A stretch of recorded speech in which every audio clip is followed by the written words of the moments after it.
Hello and one and all, and welcome to my Halloween special series of 2023.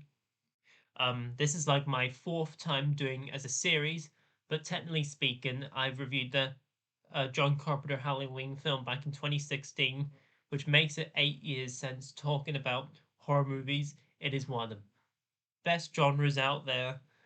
It is truly an iconic uh, genre, and I cannot wait to show some movies with you guys.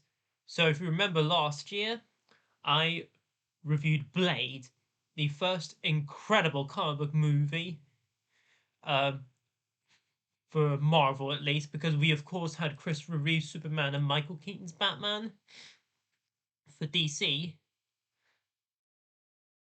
This year is appropriate to review its sequel, Blade 2, which, of course, once again stars our man Wesley Snipes as Blade, who we all know and love. And this is directed by, this time, by Guillermo del Toro. Hope I've pronounced his name correctly. I'm sure I did. And guys, this is going to be a spoiler review, so if you guys have not seen Blade 2, I highly recommend you guys check it out. It's a really good movie. So, you've been warned. So, with Blade 2, a rare mutation gives birth to a new vampire community called the Rappers, who attack both humans and vampires. Blade, along with elite vampire force, is asked to wipe out the Rappers' population, which is part of the plot of the movie.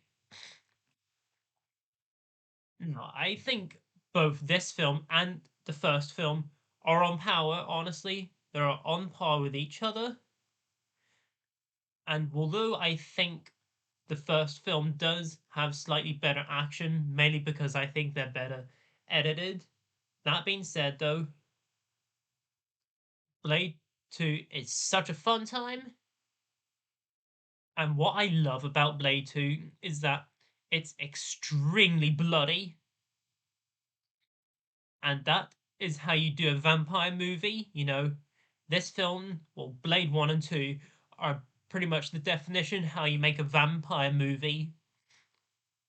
And I wish there were more movies like this. Yeah, Blade Trinity and onwards, there were no other good vampire movies then. Moving on. But just like with the first film, Wesley Snipes is phenomenal as Blade.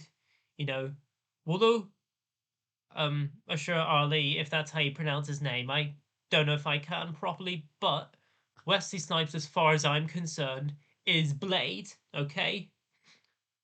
For a Marvel character, I think this is the first time you got a Marvel character right, because of course with X-Men you had Hugh Jackman as Wolverine, then 2002 you of course have Tobey Maguire's Spider-Man, then 1998 with the first Blade film you of course have Wesley Snipes, and then of course 4 years later in 2002 we of course have Blade 2, and he still owns the role,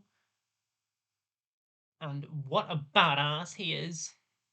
And you also have Norman Reedus, who is most known for The Walking Dead, and he plays Sued. I believe that's how you pronounce his name. Um, is basically this sort of machinist who helps Blade, of course. And then you also have Donnie Yen in this movie.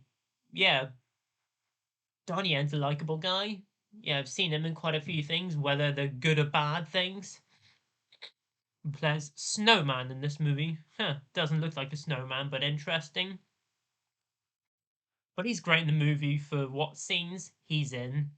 And then, of course, you do have um, Ron Perlman, the actor that Guillermo del Toro has worked with the most, mainly because of Hellboy 1 and 2, which I would love to review both of those movies at some point in the future, because they are both extremely good, just like with the second Blade film, because this was obviously Guillermo del Toro's first comic book movie. And I simply love the moment where Blade is sort of on his motorcycle, who's almost just crashing into the car, but just makes a drift, just blows a kiss, which is quite funny. And then of course, whenever he's doing an action scene, just does that there. It's pretty cool. Again, Wesley Snipes. I honestly don't see another person's playing Blade, if I'm being honest with you. And then of course, you of course see the tub with blood, and then of course you see Blade coming out, looking incredibly serious. And I love that moment in particular. And I also really like the villain in this movie. I think the villain has improved from the first film. One of the reasons I think the second film does better. Aspects of the first film I think are better, mainly with the action is slightly better handled. But with the second film, I think there are aspects that I think are better with the villain, of course. I think the villain's more compelling this time around.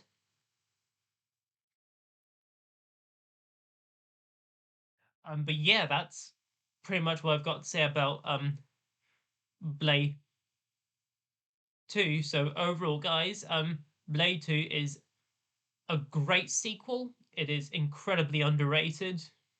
I do like the first film just a tad bit better.